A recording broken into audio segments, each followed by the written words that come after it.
Hey guys, good morning. It's Monday and it's the first day at the office again after the weekend. I hope you enjoyed those episodes, of course, with the Donge Centrale and the alternative light sources workshop before that. Today I updated my presets pack. Now, what is a preset pack? A preset pack is a pack which runs, for example, in MacFun Intensify or Tonality, where you can get the looks that I normally use in my images. I don't give you guys packs that are the so-called light versions. I give you the real preset packs that I also use. And we added a new preset pack for Capture One. Pricing of the presets packs is €10. That's about $11.50 or so, and you get a lot of the presets there. Now, use those presets, of course, as starting points. So don't just use the presets as they are. Of course you can, but use them as a starting point. And if you wonder what is the flickering light in my face, it's actually a video in the background, so don't worry, I'm okay. Okay, so the other thing I have to do is a friend of mine hit some really rough times with sickness, and he had a book by David Draben. That's an absolutely awesome book. Only 50 copies are available and he had to sell it. So I thought, let's see what social media can do. So we just created a blog post for him and a social media post trying to sell the book for him for the best price possible, of course. So guys, check out my social media stream and my blog for a great deal on a David Draben book. And trust me, the book is absolutely gorgeous and there are only 50 books available. So make sure you check that out if you're interested, and otherwise please share, tweet, like, whatever you do with the post, because it's really important that I get the best price for that book. And they're really good friends of us.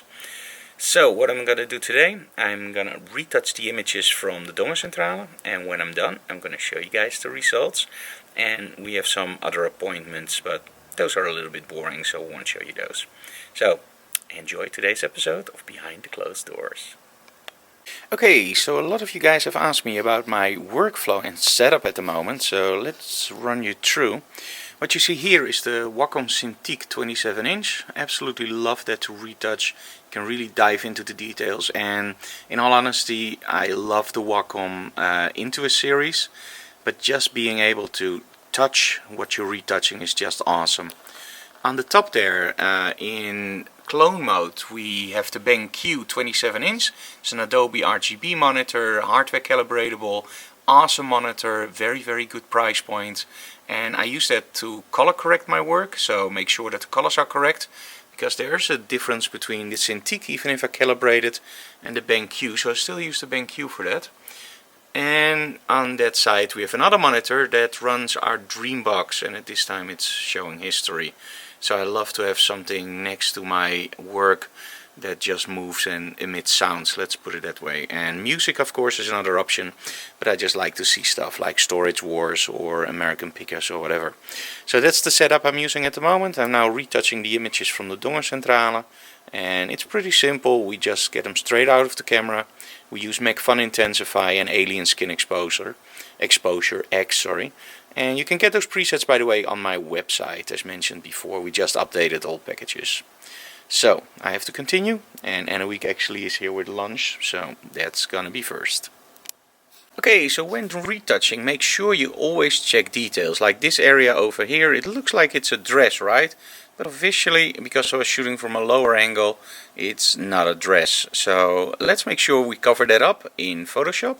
And you can simply clone that. I just copied part of this to over here and then just clone the rest in. I don't want repeating patterns in there, so I'm going to change this a little bit around to make sure that the end result looks believable.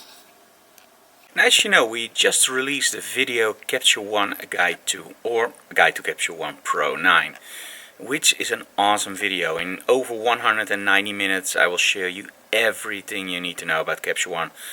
Setup for workflow, integration with Lightroom, and well, there are so many topics on there. If I would go on and on, this will probably be a very long video. But of course you also need some promotion for a video like that, right? So what do? You can of course do some social media stuff, which is okay, and we already sold a lot of copies, by the way, so thank you guys very much for supporting us in this product. But of course you need a real promo video, and that's why we also recorded a promo video.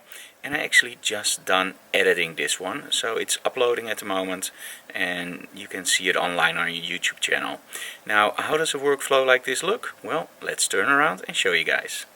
Okay, so we're doing this in Final Cut Pro, and we started off with a simple header with some sound effects.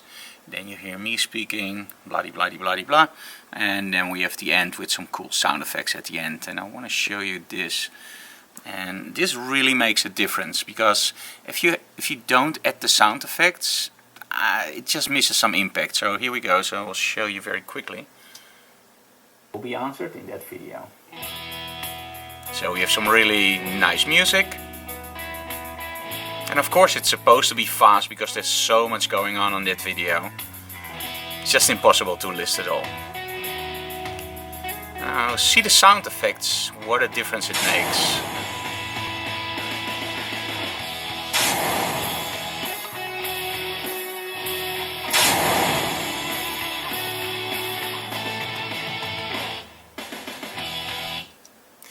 So when you're creating a video, make sure you don't forget the sound effects, and we do them way too little, I think, but I think it really complements the mood of the video. So we're gonna upload this now, sending it to compressor and then to YouTube. Okay, now I haven't been drawing for a while, but I thought it would be cool to draw a little Batman figure, more like a silhouette. I still of course need examples to draw from, but this is the end result. So I hope you like it. I did it in between while the video was uploading to YouTube, so yeah, it's that or just waiting for it. Okay, now like photos, you also work with layers, of course. So let me show you how I did it. Just disconnect all those layers. So first I made a sketch like this, and then I actually inked it in pure black in this case. And I made a mistake with the head, so later I changed the head to make it a little bit more smaller. Let me see what this layer does. This actually is the logo. Then we created something on the background, and in the end, let me see, I put the signature in. Now I did flatten some layers in between, but this is pretty much it. Total time approximately, I think, 45 minutes or so, maybe an hour. But it's good fun, you know, and sometimes it's really good to do something a little bit more creative to relax. So this is Batman for today, signing off, and see you in the next episode of Quite Behind the Closed Doors, of course. Sorry guys.